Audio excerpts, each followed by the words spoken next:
السلام عليكم ورحمة الله وبركاته. رجعت لكم اليوم بفيديو جديد. بفيديو اليوم حوريكم أفضل الأفلام اللي ممكن تتابعوها في الإجازة. طبعا أنا عارفة إنه في ناس كتير بتستغل الإجازة إنهم يتابعوا أفلام ومسلسلات. صراحة أنا السنة الماضية تابعت مسلسلات، تابعت تقريبا 3 أو 4 مسلسلات، لكن هذه السنة ما تابعت ولا حاجة لأنه ما شفت شيء جديد أصلا. يعني أغلب المسلسلات اللي سمعت إنها نزلت والناس صارت تتابعها أغلبيتهم مسلسلات يعني كورية أكثر حاجة، يعني مسلسلات الكي دراما والأشياء دي، وأنا بصراحة ما كثير أتابع هذه الأشياء. فهذه السنة صراحة ما تابعت ولا مسلسل، بس في أفلام نزلت مش هذه السنة، نزلت السنة الماضية والسنة اللي قبلها 22 و 23. في مسلسلات أقدم من أفلام أقدم من كده ولكن حلوين كثير. فاليوم حوريكم أفلام ممكن تتابعوها في الإجازة. بس قبل ما أبدأ الفيديو لا تنسوا تحطوا لايك على هذا الفيديو، كمان اشتركوا بالقناة بضغط على زر السبسكرايب، وكمان فعلوا الجرس عشان يصلكم إشعار كل ما أنزل فيديو جديد. والحين خلونا نشوف الأفلام اللي حاردها عليكم الحين. أفلام أنا شخصيا صراحة تابعتها وكثير عجبتني، فعشان كده قلت كمان أقول لكم عن هذه الأفلام للناس اللي بتحب متابعة الأفلام. أول فيلم معانا واللي هو فيلم Killers of the Flower Moon للممثل العالمي ليوناردو دي كابريو.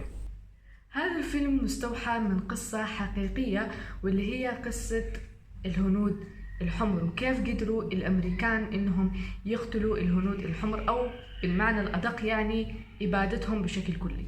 طبعا على ما أعتقد 90% من الناس عارفين هذه الحقيقة، إنه الهنود الحمر أصلا هم السكان الأصليين لأمريكا والولايات المتحدة الأمريكية، لكن في القرن ال19 يعني من 1860 إلى 1800 وتقريبا 70 تم إبادة الهنود الحمر بشكل كلي.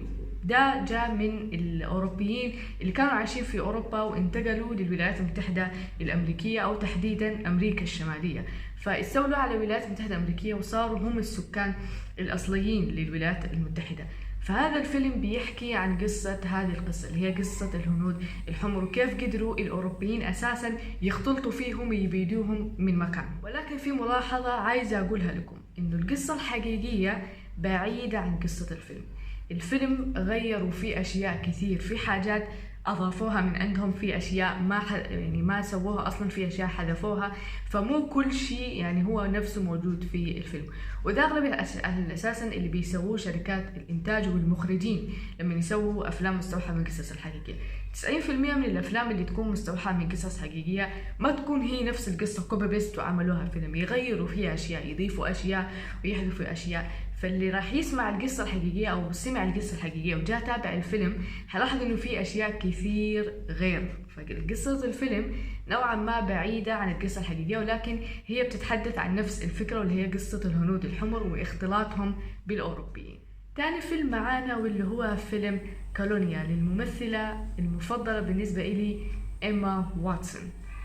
فيلم كالونيا أيضا فيلم مستوحى من قصة حقيقية لاثنين أزواج ألمانيين.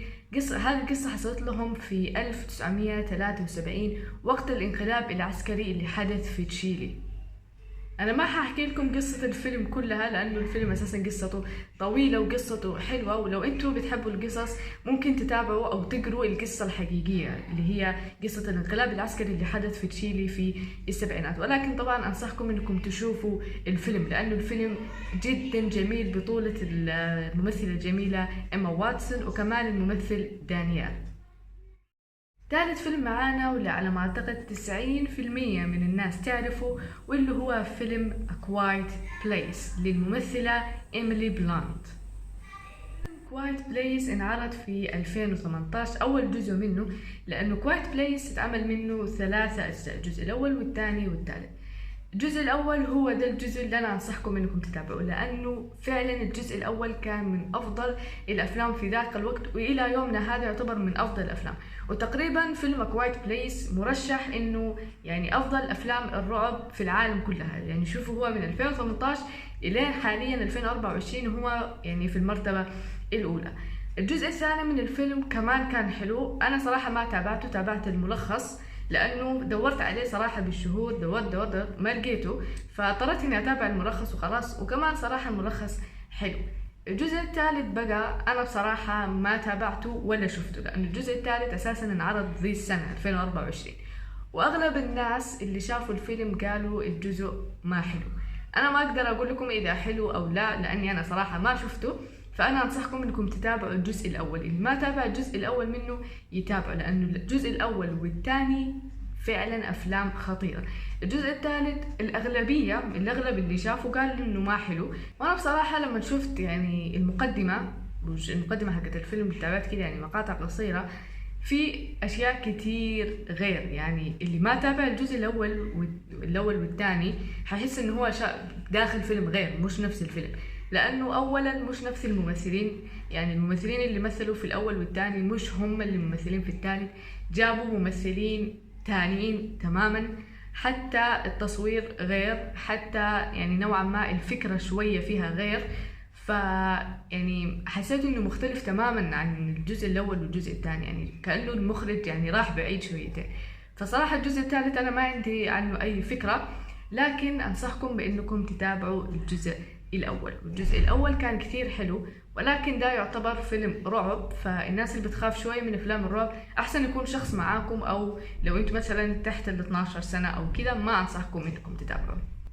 الفيلم الرابع والأخير، ذا الفيلم أنا ما أنصحه لأي حد، وهقول لكم ليش بعد شوي.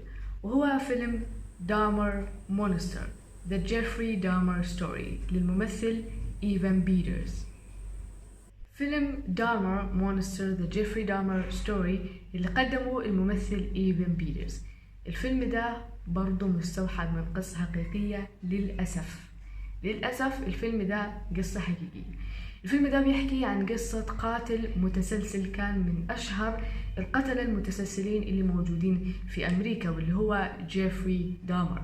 اللي بيتابعوا قصص قتل وجرائم وبيقروا عن الأشياء دي، يعني متعمقين نوعا ما في هذه الأشياء، حيكون عندهم خلفية عن هذا القاتل. لأنه جيفري دامر من أشهر القتلة المتسلسلين اللي كانوا في أمريكا في التسعينات، واتعمل منه أفلام كثير جدا. ولكن أفضل فيلم اتعمل لهذه القصة اللي هي هذا الجزء أو هذا الفيلم اللي هو دامر مونستر ذا جيفري دامر ستوري اللي قدمه إيفان بيترز. أنا قبل ما أقول لكم اسم الفيلم قلت لكم إنه أنا ما أنصحه لأي شخص، لأنه ده بيحكي عن قاتل متسلسل، فطبيعي إنه المشاهد اللي تكون فيه نوعا ما تكون دموية.